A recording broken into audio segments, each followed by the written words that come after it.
we're doing Porsche car stuff again. So this one's back for its third iteration of what we're doing. I've done quite a bit, so I'm gonna catch you up to what we've done.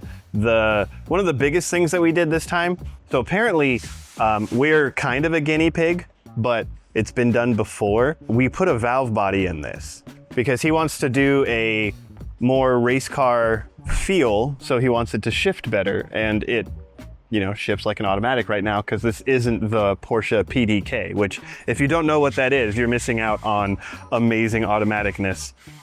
The transmission in this, to get it to either a PDK or going to a sequential or any of that other stuff to get it how he wants it to shift, is lots of dollar signs. I don't know if he's ready to spend that yet, but we're gonna try this first.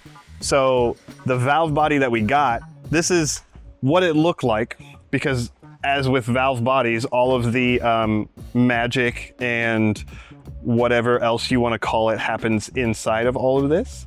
So all these little spots are for solenoids, and then this whole piece is what's important for how much pressure goes to everything in the transmission, how much where the fluid goes and everything like that. So this one's supposed to make it a quicker shift and a firmer shift. Swapping that out, I do have a little video of like it in the transmission, but it was kind of it's doing the transmission filter with a whole lot of more steps, because this is the hole that the filter goes through. Well, I'm leaving that there right now because if it doesn't shift, then I gotta put the other one back in. But it drives back and forth, and it got it to shift into first and second on the lift. I haven't driven it around yet because we're doing other stuff to it. So the next thing is we're going from our boost. So more power. Got these Turbo Smart wastegates. Threw these things in. I did the preload on there, which if you didn't know, wastegates do have a preload. So you would set this to where it's all the way back and then turn that nut 3 times, and it is now preloaded to where it should be. I got the other one taken care of, and then with these also came a fuel pressure regulator. So that one, I could show you it, but it literally looks almost identical to this, except for that is a different color. It's not black, it's brown. But this is a 3.8 bar, and we put a 5 bar in because we're going to need the more fuel pressure to withstand the power in this thing, because the injectors can handle it at the more fuel pressure, which that's a whole other sciencey thing that we have to get into. Other than that, we replaced the front top hats because the ones that came with the Öhlins apparently are crappy, and it is a known thing. If you actually Google it, Elephant Performance needs to step up their game. And I tested it where I lowered the car with a dial caliper on, or yeah, it was actually a dial in it. I took video of it. It went up a few thousandths of an inch, which was the rattle that we heard in the front over bumps, because they're pillow balls. They're supposed to be solid. We put in some Tarot ones. These are the, this is my mess of what I've been doing as well, but these are the ones that we replaced. They just go, take the strut out and replace the top, but you can actually feel, you won't be able to see it, but this wiggles up and down in there, and it's not supposed to. And as I tell many customers here, I'm not a 3,400 pound car, so if I can move it, that definitely will move it. We wanted to do, or he wanted to do a GT2 style front bumper where it's got the ducts across the top of it, and we wanted to do a splitter on it, which is another thing I've been working on. For the splitter, it blocks off the front radiator exit, which goes down in the middle of the car. And so it has to exit up, which is probably why the GT2 does it. So I had to flip the radiator, and I'm gonna lower it for you guys, but this is the radiator we installed, I think last time. Let me go down with it, and you can see it now tilts forward, or the front of it faces the ground and the back of it is tilted up. In doing so, it directs the air up and out of the bumper. So it's one of those things where if we wanted to do it 100% proper and everything like that, we would buy all GT2 stuff, but it's race car, so we don't have to do it 100% proper. We just have to do it to where it works. And so up in here, I took the old ducting, which is this plastic here. I took the old ducting and I trimmed it so that it faced up, and it's not going to try to backfeed or anything behind the radiator. So when it comes out of this radiator, it's going to go up. There's going to be holes in the bumper here. And so if you want to get into fluid dynamics and all that kind of fancy stuff, when the air passes over the top here, as it's going over, it's going to create a low pressure area here, and there's going to be a high pressure area in the front.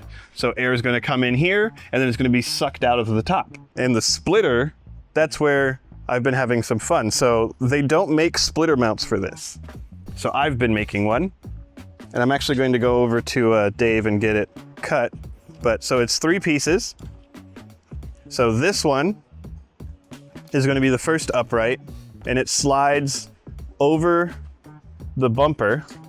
So this is the actual, like if you talk about, this is the actual crash bar. So this is going to be there. We're going to mount it on here. I have some decent sized standoffs because it is sunken in. So, you know, before me doing a whole bunch of CNC stuff, that isn't necessary. We're just going to do some basic CNC stuff. And this slides on there. This piece is going to slide here, and I have these adjusters. I only have a few of them cut because I am, you know, this is the planning stage. So that way it'll be able to go pretty much that far down and then that far up. So we'll have some adjustment. That way we can make it actually flat when we have it on there. And then this is actually going to be on the splitter. And so these 2 holes are going to be for the pins that this slides on. And that hole is going to be a pin that locks the 2 pieces together. So this is going to slide up, and then it's going to slide over those notches, and it's going to lock in. And we're going to put that pin in there. That way it's sort of a quick disconnect. However, we're probably gonna have to take the bumper off to do it. So to get to it will not be quickly, but once you're there, done. We don't have to unbolt anything extra, and it just stays with everything else. The next plan would be to cut these and have them bent inwards, and that's going to allow extra air to come out of the wheel well while he's driving, because we're going to have a lot of air in the wheel well with the brake ducts, any of the radiator stuff that happens underneath the car too, because that does dump downwards, and so on and so forth with it. So that's probably going to be another time. We're not going to finish it this time, but the splitter we really want, and there's a few other things. This is just kind of, we want to get this taken care of, make sure we don't have any overheating, make sure the tune works, make sure the shifting works the way we want, and then hopefully these Tarot top mounts will not have any noise anymore, which would be wonderful, because I'm sure when you're trying to do 140 miles an hour, you want to not have any weird noises and trust the car. So that's another thing that he really wants taken care of. But I'm gonna go get this cut, and then we're gonna show you a little bit more of how this fits and what I'm gonna do to get this giant piece into a splitter.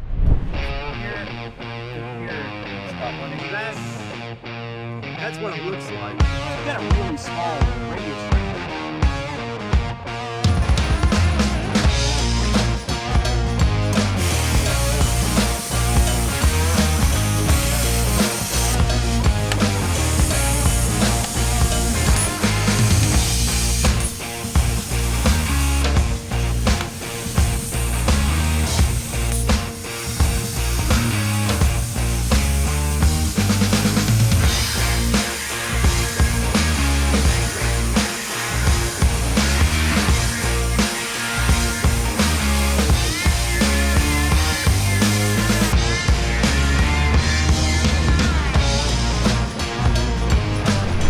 Well, we're back from Dave's, and I'm going to fill you in on some stuff, because after everything was cut, we went to bend it, and we had a problem.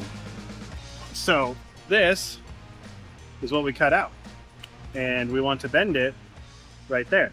So put it in the press brake, which he has a really big, nice press brake. So we did that, then it bent it, right? And quick glance, bent it. But because of how it works and metal and all the other stuff, this happened. So it didn't bend there, which became a bigger problem with this, because if you look at it, it actually decided to bend it not where we wanted it to bend. So there's the little, can we not shine on here? There's a little line by my finger. Let's see. Yeah, you can kind of see that line right there. That's where we wanted it to bend. And it didn't, because this is really thick metal. And yeah, so instead of messing with that, we had to go and just completely, not really remake it, but now it's a two-piece. So now we have that piece. We have that piece. And now I'm just going to weld them together, because it's so much easier than trying to get the bend to be exactly where we want and whatever. I'm not an engineer. I'm an idiot with cardboard. This is easier. So we had to do that with both of those two designs, which was 4 of them. So then we had to make 8 pieces out of 4 pieces. But yeah, we have my 3 CAD pieces, and then what's going to be our pieces.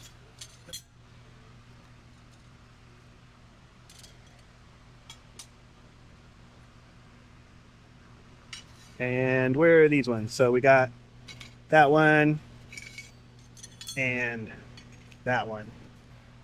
These are what I came up with, and this one's going to be a 90 degree as well. Yeah, everything should click together the way that we want it. I just got to finish cleaning up some of the slag, because also it took a lot longer because the plasma cutter was not wanting to play ball. So they had to mess with it because it wasn't cutting right.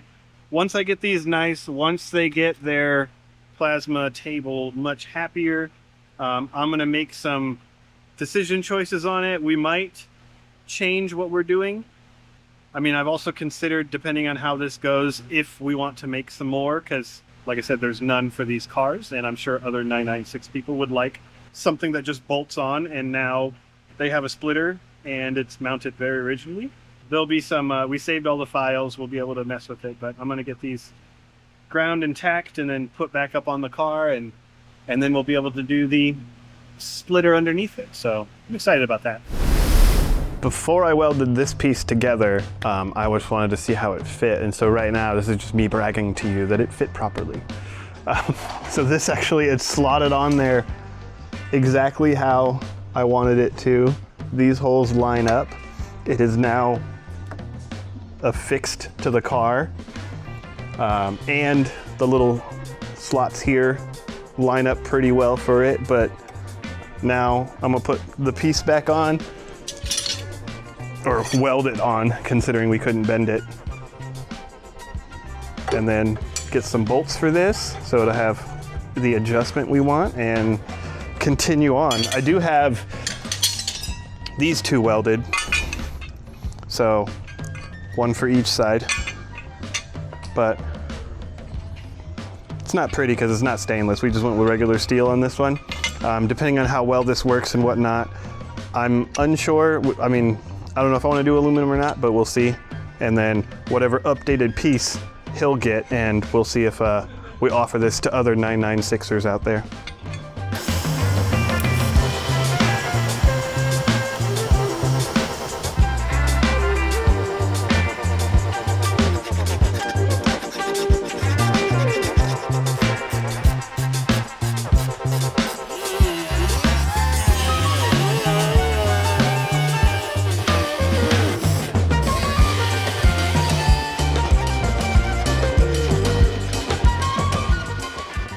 Prototype 1 is finished on this side.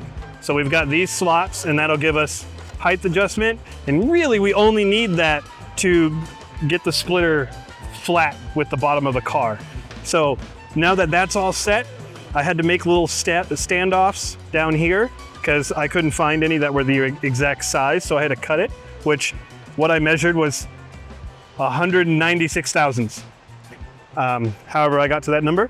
And then this one slots in, and the pin keeps it from moving. And I'm gonna put a little cord on this, that way it's easier to pull and stuff. But the reason why we did this pin is so once the bottom splitter is here and everything, and the front bumper is off, pull pin, splitter comes off. So it is a quick disconnect. However, the bumper has to come off still. So we're not there yet, but I don't know. I don't wanna cut up the front bumper to be able to get to that pin. So this is the best way I could do it. But I'm gonna finish the other side, because right now I have my other style of standoffs, which are much bigger, so this has a lot more play than it does. And then we're gonna put the splitter material under the car, figure out our height, tighten these bolts, and then put the bumper on and cut the splitters. We're at this point now. Everything, I got both sides functioning the way that they should. The little step-offs are the right size and everything like that. So now is to make the actual splitter, because the mounts are just a small part of it. And this is a board called Alumilite. And what it is it like sign board. That's kind of what it is. It's got like corrugated or cardboard style plastic in the center of it. And then on both sides is a piece of aluminum. So it's very strong and it can handle a lot. It's actually like this whole piece is probably, I don't know, like 70 or 80 pounds. If you try to get a piece like this in, we'll just say like the steel that I made that out of, ain't no way I'm picking that up. I have this on here with our little orange table. I'm going to set this side because there's a little bit hanging off on this side. There's a lot hanging off on that side. So it's technically leaning, but I'm gonna push down on this. I wanna get this side set with the bolts. That way its height is where we want it. And then I'm gonna measure this side and get the other side to be set at the same point. That way we know that our splitter is even on across it. Now I'm just gonna pick the car up a little bit. We're gonna set that side to the same height as this, and then we'll put it back down. I'm gonna move this further over, that way we're not leaving so much overhang on it. The next thing is going to be sliding the bumper on, which I will have to trim because these are now gonna poke through the bottom of the bumper, which we can't have any bumper there. I gotta trim that so that we can slide the front bumper on, and then we can get a rough design going.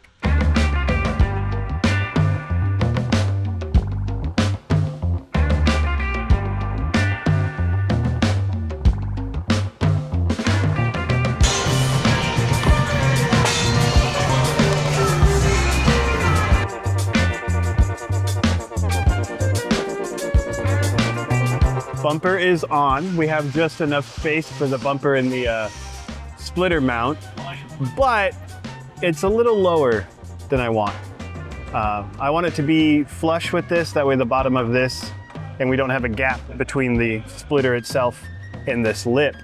So I'm gonna have to go up probably 1/4 of an inch, which also means I gotta trim in there, because if I go up 1/4 of an inch, I'm gonna take out the fiberglass lip, which I don't like messing with fiberglass, so better not to mess it up. So I'm gonna mark kind of a little notch to grind into this. And then do it on the other side. And I'll measure these and I'll move them up 1/4 of an inch, which will hopefully just give us exactly where we want to be, which is flat with this. I got these where I want them. They're just at the bottom of the front lip, so when we put the splitter on, it'll touch. Should be all good there. There comes into the thing of the uprights that we got to put into it. So I drilled some holes in the bumper. I marked the actual crash bar drilled some holes there. I got to do some standoffs and I got to countersink the hole and all that stuff for that. I also went and picked up a bunch of little hardware to make this pretty instead of just stuff that was laying around in our bin. After I get this taken care of and I get the uprights, the bases mounted on here, then we're gonna put it up, mark the holes, because I want to mount that entire piece up to the car before I put the bumper on and we draw everything, because I don't want it to move while we're drawing or any of that stuff. So it'll be bolted on there as a giant piece, and then we'll mark it, take that off, trim the outside, and I think we're gonna, we might have some vinyl wrap. We're gonna do something to get it black because I don't think he wants a white splitter right now. Moment of truth. We're gonna see if everything I've done works.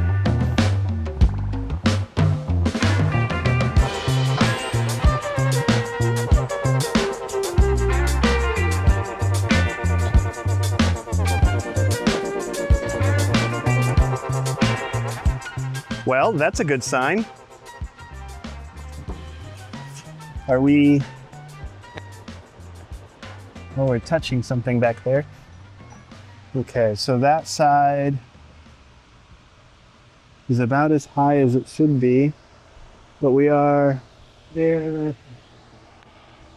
So I'm gonna go up because I think it's pressing against the car too much.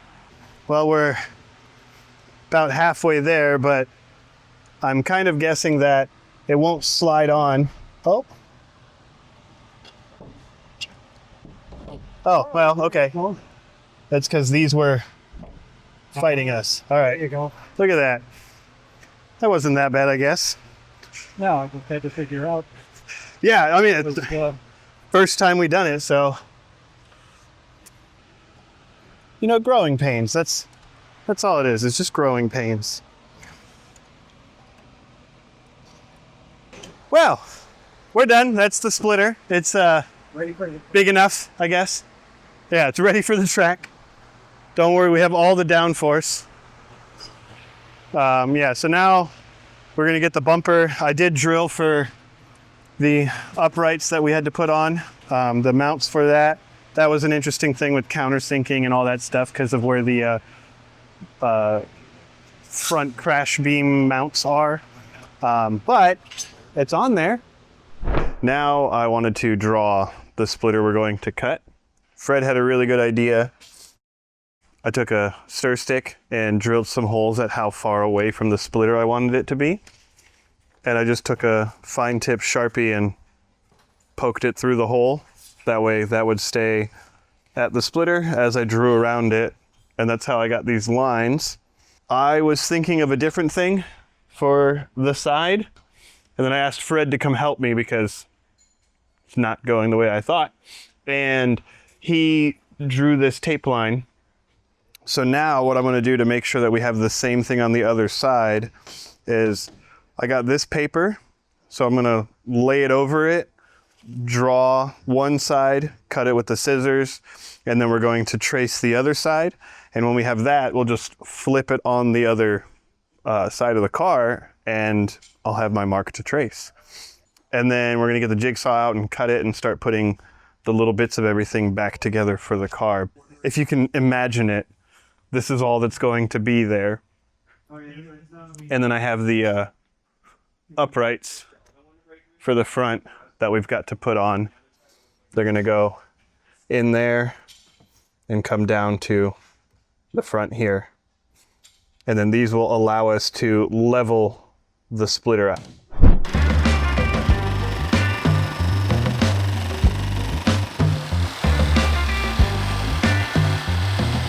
Splitter is on. We're just doing the final adjustments on these. I am going to have to take it apart, but I want to at least have these set. So they are here only to make sure that the front lip is level. And I've already adjusted this side, but they're not really meant to support the actual splitter. They're still supposed to be strong because probably going to be doing 150 on it, so there's going to be a lot of force here. But they're only there to adjust so that the front of it is level with the ground, and you can see the bubble is in the center there. So we're gonna come over here and adjust this one so you guys can see how it happens. So you see bubbles way over here close to me.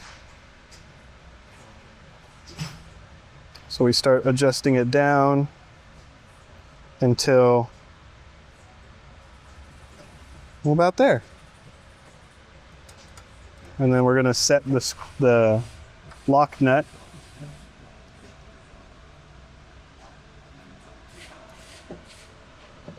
Oop. And we're still level. So that's all done. We've got some other race car-y bits to get taken care of. Don't worry, you'll get to see those. But as for designing and making a splitter, it's that simple. Well, so I did say we're gonna cut holes in the bumper, and I did. I gotta go get some mesh to match or get really close to this mesh, because we don't want them to be massive holes like they are. Fred helped me out with that because he's more perfectionist than I. He also helped me out with smoothing out this edge. I don't know if you guys can appreciate how nice it looks with the camera, but there's that. And then I don't know if you remember, but we did put like a set of canards on this. I don't know if it was the last time or when we did it, but with going fast and tracking and all that other stuff, one of them fell off because they only came with sticky tape and he wasn't sure if he was ready to drill holes in it. When one came off, he decided to drill a hole in the bumper, so we're there.